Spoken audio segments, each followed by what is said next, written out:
Family Theater presents Eddie Cantor and Wendell Corey.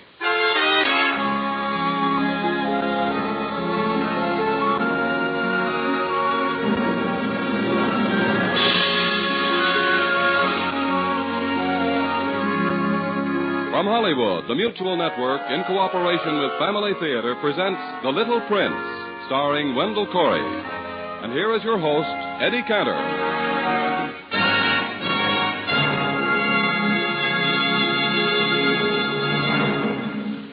Family Theater's only purpose is to bring to everyone's attention a practice that must become an important part of our lives if we are to win peace for ourselves, peace for our families, and peace for the world. Family Theater urges you to pray.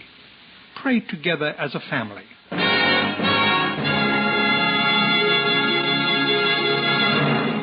And now to our transcribed drama, The Little Prince, starring Wendell Corey as Zachary Bolter.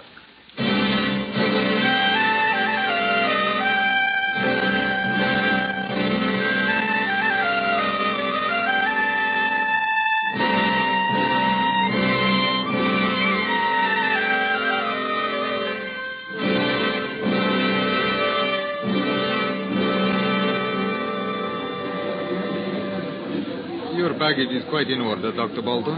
Thanks. Anything else I have to have checked? Only your passport and the identification papers at the next desk. The officer in the gray uniform. Good enough. Your valise? I got it. Thanks.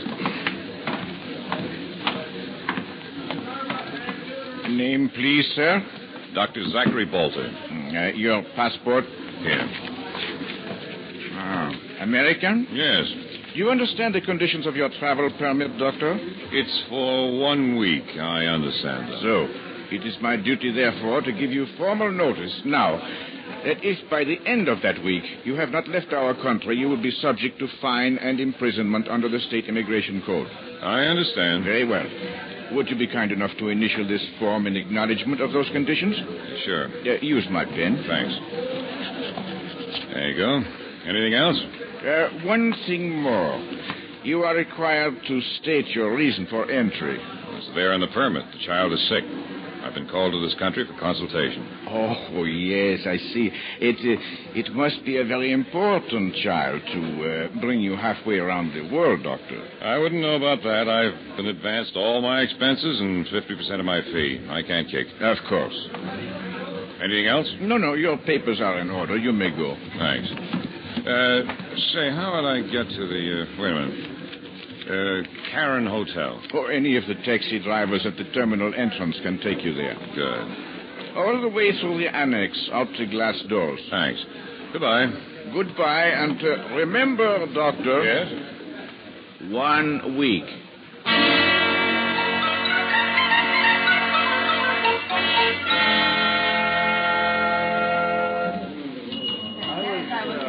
That's right, 6:14. Take the ladies' bags up right away. Oh, yes, sir? My name's Bolter. I wired ahead for reservation. Bolter, one moment, sir. Bolter. Oh, yes, Dr. Bolter. That's right. A single room with bed for 1 week. Oh, no. Anything wrong? Only that we are so crowded, sir. Had my reservation almost a week. Oh, yes, Dr. Bolter. And the room is yours, but might I ask, will you be needing it for the full week? Well, no, matter of fact. I'll be leaving town for a few days tomorrow, but I expect to be back by Thursday or Friday. I see, sir. In that case, would you object to our letting out the room while you are gone? Well, not as long as I can get it when I come back. Oh, you will, sir. What's the story? Those liberators of yours back again for another levy? It is the automotive plant at the edge of the city. They are rounding up forced labor to dismantle it for shipment home. I see. And all the visiting bigwigs are looking for a hot meal and a warm bed. I'm afraid so, sir.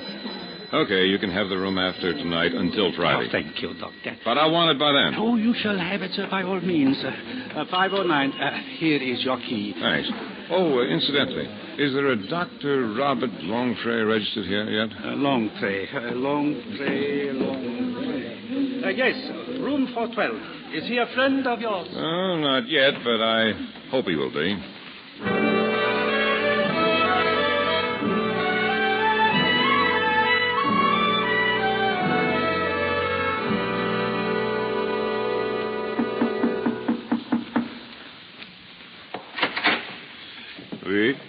Dr. Longpre? Yes. My name is Bolter, Dr. Zachary Bolter. Dr. Bolter, come in.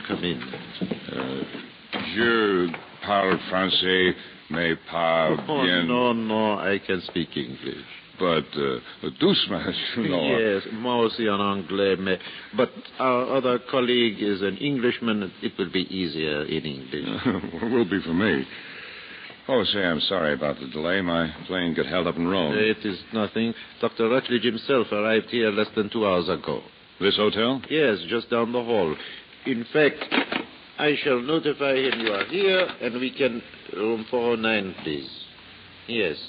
And we can get to the matter at hand. Can we still leave by tomorrow morning? Oh, it is imperative that we do. My permit is... Dr. Rutledge? Dr. Longpre. The American doctor has arrived. Yes, in my room now. Would you have a moment to come down? Very good. We shall be waiting. For 12. Yes, goodbye. He will be along presently. You know Rutledge personally? No, only by reputation, like yourself. Why, thanks. He is a very good man, I think. Oh, the best. You read that talk he gave before the Royal Academy last summer on mononucleosis? Oh, yes, very good indeed. Say, Doctor, there's one thing about this business I'm not straight on. Maybe you can clear it up for me. Yes? This sick child, he's royalty, isn't he? Yes, he's a prince. His family once ruled this land. Is that why all the hush-hush? To a large extent, I think. The hope of the people here seems to be with the monarchy, but after all, they must face facts. You mean Marshal Dumio? He is the puppet. The occupying powers support him. Well, I wouldn't give you a thin dime for Dumio, but I've never been a great fan of this king business either. There is a difference, Doctor, I assure you. This child is a symbol to the people. His ancestors were beloved monarchs. The people would like it again to have a king. Well, I suppose their politics is their own business. One moment, please. Oh, Dr. Rutledge, come in. Dr. Longpre. Just after I spoke to you, that Wallach chap rang me up. Oh? Yes, and Dr. Bolter? Yes. Oh, excuse me. Dr. Bolter, Dr. Rutledge. How do you do? You mentioned Wallach. What did he want? Well, it seems our arrival here has attracted some attention. He wonders if we can leave tonight. Who's Wallach? He's been handling the arrangements for the trip. I don't know much else about him. Actually, he is a minor tax official for the Dumeo government, but his sympathies are with the monarchy. When he says leave tonight, does he mean right now? He said the sooner the better.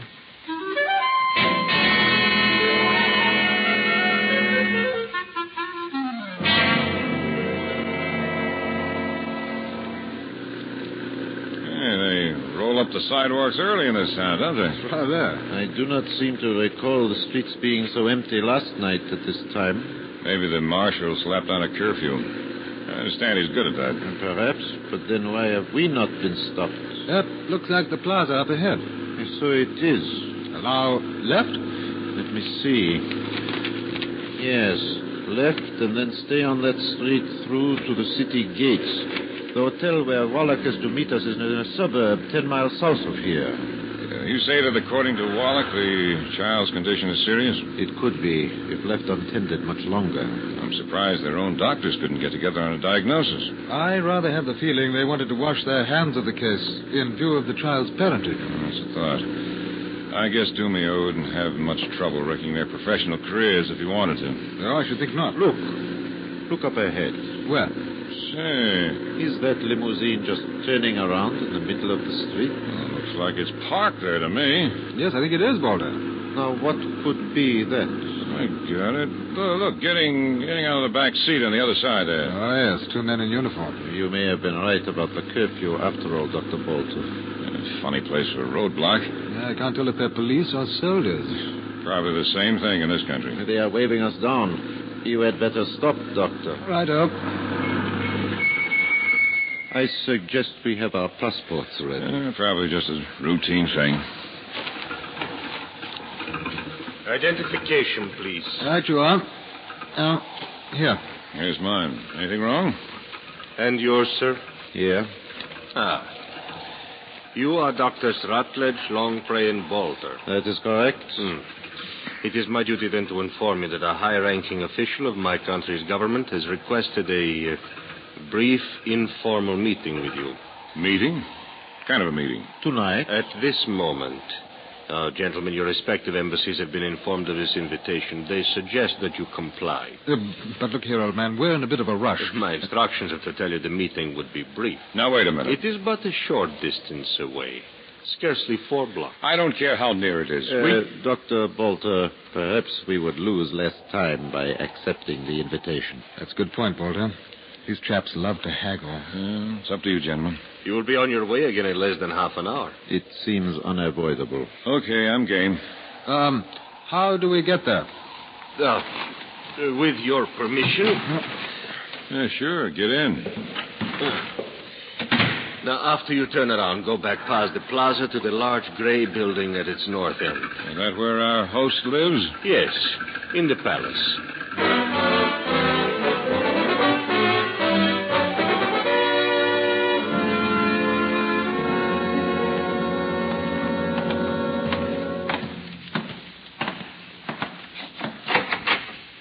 If you will make yourselves comfortable in this apartment. You're not going to stick us here and forget us, are you? It will be only a few moments. You will find refreshments on the buffet. Make yourselves as comfortable as possible. Thanks. Parquet floors. Priceless tapestries. It's a palace, all right. What do you think? Dumeo.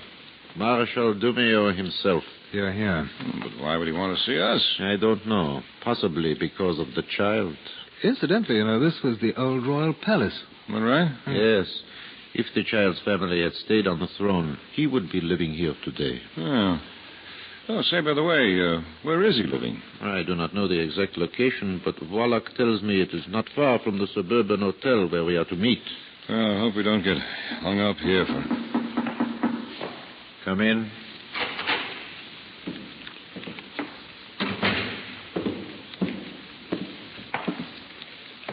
Allow me to welcome you. I am Yoro Dumeo. Please seat yourselves, gentlemen. It is not often our country has 3 such illustrious visitors. The honor is ours, Marshal. Quite. May I offer you some wine? Thank you, sir. You first, Doctor. Bolter, is it? It is. Oh, thanks. Not at all. I rather imagine you are all curious as to why I have requested this meeting. Dr. Longpre, your glass? Thank you. Yes, speaking for myself, I am Marshal. Dr. Rutledge? Thank you, sir. Well, it concerns the patient which has brought you to my country. The child? Yes, Dr. Bolter. You see, there has been a little nonsense about my attitude toward the child and the royal family in general. Nonsense? Yes, just that. Allow me? No, thanks. This is plenty. Doctors, more wine? No, Thank you, sir. no. Well, to be specific... Oh, by all means, sit down. The most persistent and pernicious nonsense being spread about is that I regard this young prince as a threat to my regime, which is, of course, fantastic. Oh? Yes, to begin with, my countrymen no longer want a monarchy. We are building a new state with the help of our liberators. If this is the case... Yes, Dr. Longpre? Why does the child concern you? I was just coming to that. As I say, my countrymen no longer want the monarchy, but I realize they miss the pomp, the pageantry that a royal family can provide. Within limits, I would like to restore this to their lives. You mean you'd like to put the prince back on his throne? Well, let us say rather that I would like to put a symbol back on the throne, since that is all he would be. Quite, but could you be certain the child would remain only a symbol after he'd learned his way about? I am reasonably certain. You see, for all the clamor about him in some quarters, there is serious doubt that he has a valid claim to the title of prince at all. The dead king was his father, wasn't he? The child is scarcely 2. His mother was a commoner who married the king long after the people of this country had banished him. Following the king's ascent to heaven, she remarried a commoner like herself. All this in exile. Now, who is to say which man fathered this child who claims the title of prince. I should think public medical records should give you that answer. The foreign records can be forged, and I am convinced his have been. If you are so convinced, Marshal, why return the child to the throne at all? For exactly the reasons I have given, Doctor. To restore some of the color and excitement that a royal family can give to a country. It need not be known the child is bogus. He will serve his purpose nonetheless. But, Marshal... Yes, Dr. Bolter? If that's really what you want to do, why haven't you done it? Because, to be frank, up to now, I have been unable to. How come? My every effort to locate the child and his mother since their arrival in this country has proved futile. I see. I understand they are in serious financial straits, and I can appreciate their desire to travel incognito in view of these poisonous rumors, but it is nonsense. Maybe they don't know you want to help them. That is why I have asked to see you, gentlemen. I need your help in locating and convincing the mother. Do you know a man by the name of Wallach? Wallach? I see by all your faces that you do. Put your minds at rest. I have been in touch with Mr. Wallach this evening. Did he know you were going to see us? He was informed that I intended to. You know his loyalty to the mother and child. He will take you to them. Yes. Then let Mr. Wallach's position in this matter guide you. Good evening, gentlemen.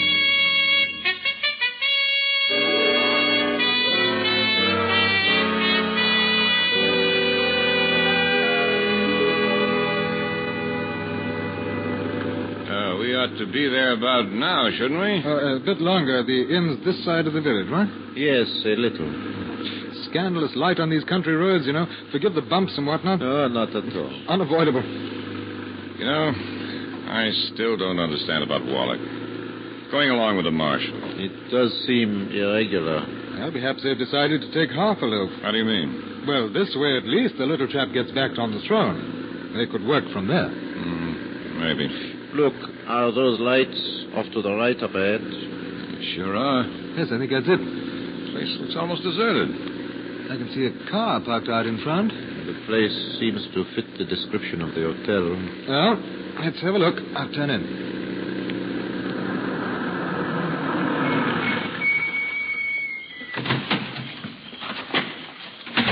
Only one car, all right.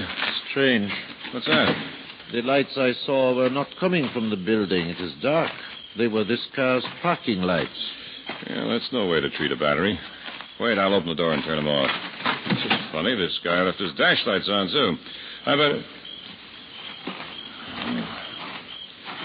Is something wrong?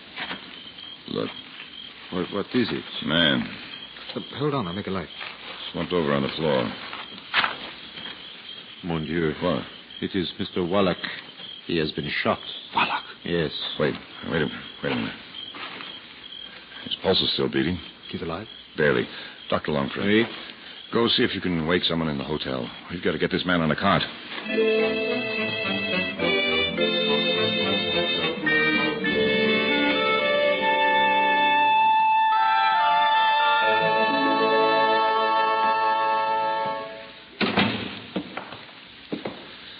Poor devil.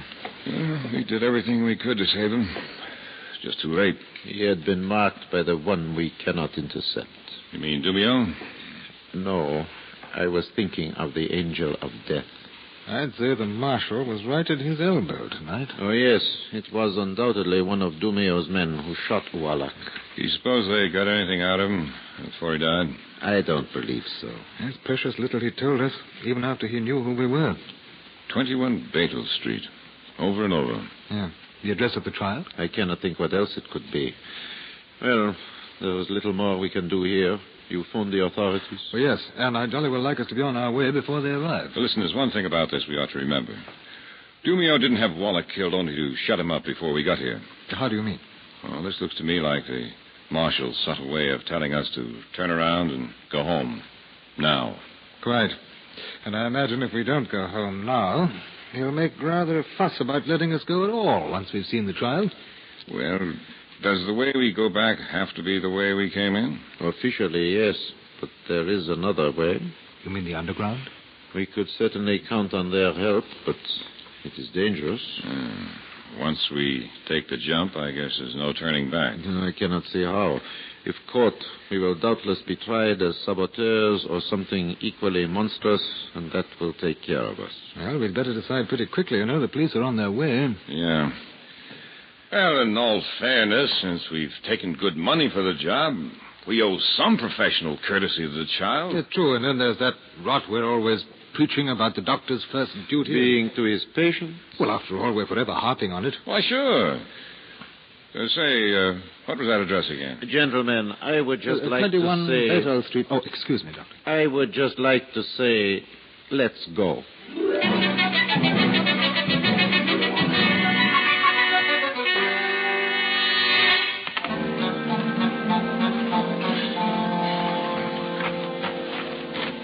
$21? I think so. Just a second. Yeah, this is it. Bon. Yeah, the place looks a bit run down, huh? Run down. House is a slum. Doesn't even have a doorbell here. Better knock. Yeah. Well, I suppose it's up to us to tell them about Wallach. I'm afraid so. I wonder if anybody's home. You know, it's possible they've heard what happened to him, and... Yes? We are the doctors Mr. Wallach was bringing. Yes, step inside quickly. If you are wondering why Mr. Wallach is not with us... No. We had already learned. That is why my husband is not here now. He went looking for you. News must travel rather fast in this town. A friend of ours with the police phoned us what had happened. It is awful. Are you the child's mother? Yes. Would you like to see him? Perhaps, Madame, if we might first examine whatever medical history or notes there might be on the case. Oh, yes, I have them. Will you come in here, please? Yeah. Thank you. This is all. I'm afraid the other doctors did not leave much information. Thank you. Even so. Can you read this language? A word here, a word there. Oh, this is most unsatisfactory. Perhaps if you... is it Your Majesty? The king promised me it would be. Someday. But for now, just mother of the prince. I see. Well, perhaps if you could tell us about the trial. He is like his father, the king. Strong, robust. And yet, since he came to this country, he has been failing. How about his diet? He been getting enough of the right things to eat? As you can see, we are penniless. Not only that, the soil of this land is too poor to nourish its people. But your present husband has a job, hasn't he? He has been brought here as a forced laborer, the quota from a city in the north where we lived, to have dismantled the automotive plant. Oh, yeah, I heard about that. He receives a ration allowance, but no money. Gee, it's a shame. But you must understand, he is a wonderful man, brave and kind. He would give his life for my son. But look here. I can see you're broke. You're living in this hovel. You must not think we are unhappy. Okay, but where did all the money come from? Money?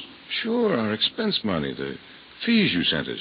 They come pretty high. Oh, I see, of course. You were not told. Well, not a word. Came right out of a clear sky. They were all the small offerings sent to the king over the years of his exile by the people in this country who were still faithful to him and wanted him to return with a great army. And instead, only you and his son have returned penniless. In the king's will, he instructed that it be done this way. Well, how do you think all his followers in this country will take to the idea of their crown prince being as poor as a church mouse? Some will honor him, others will not, but he will love and help them all. You seem pretty sure of what kind of man he'll be. He is his father's son, and he will serve his father's people no matter what it costs him. With a mother like you, I guess he will at that. Could we see the child now? Of course. But he is asleep, so please walk softly. Right in here. Come in. I try to keep the light low. Can you see his face? Oui. He seems to be resting quietly. Yes. He had a little hot milk a while ago. Look, he's opened his eyes. Hello there, young man. Look at him smile. Perhaps he knows you have come to help him. His forehead seems cool enough. Well, he does look robust. A little thin. I may be premature, gentlemen, but I think we can mend this young man. The right medicine, a bit more of the proper food. I say, are we all reaching for our prescription pads at once? I know. As a matter of fact, I was reaching for my wallet. You too, Rutledge? Well, yes, now that you mention it. Is there something I can get you, doctors? No. We want to give you and your son this money that was sent to us.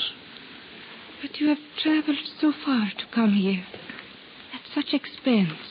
Please. We want to do it. Besides, you'll need money to leave the country for a while before Dumio's crowd can track you down. You have already been so generous in coming here to help my son. Then why not call this the same kind of gift that the others sent? An offering to the king.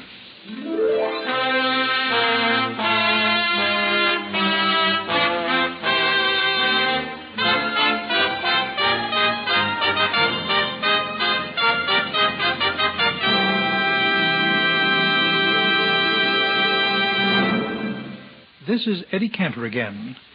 Have you made up your list of New Year's resolutions yet? You haven't? Well, then let me make a humble suggestion. Don't bother with a list. I speak from experience. Lists have a way of getting lost or forgotten. And after all, what would you include in such a list that you haven't promised to do before? I resolve not to lose my temper so easily. I resolve not to be such a grouch. Not to complain so much when the kids are noisy or my wife is late getting dinner on the table. I resolve this, I resolve that.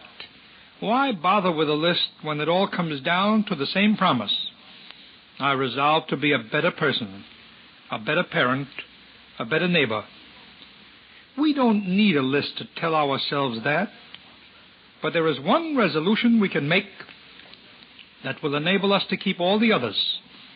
The resolution to lift our hearts and minds to the Almighty through daily family prayer. And if we still need a reminder to remind us of that, remember, the family that prays together stays together. More things are wrought by prayer than this world dreams of.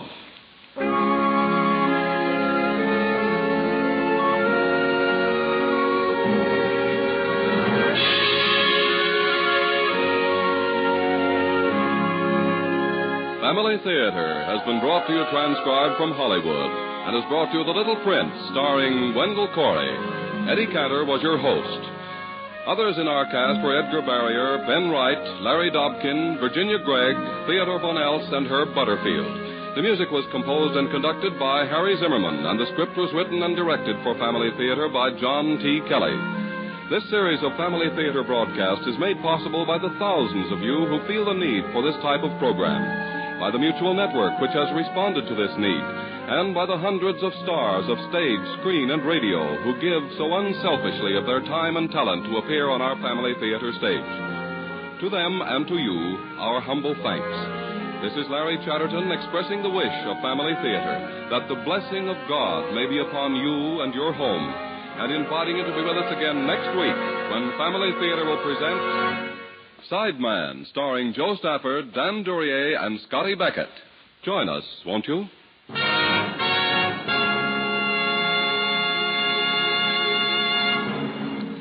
Family Theater is broadcast throughout the world and originates in the Hollywood studios of the world's largest network. This is the Mutual Broadcasting System.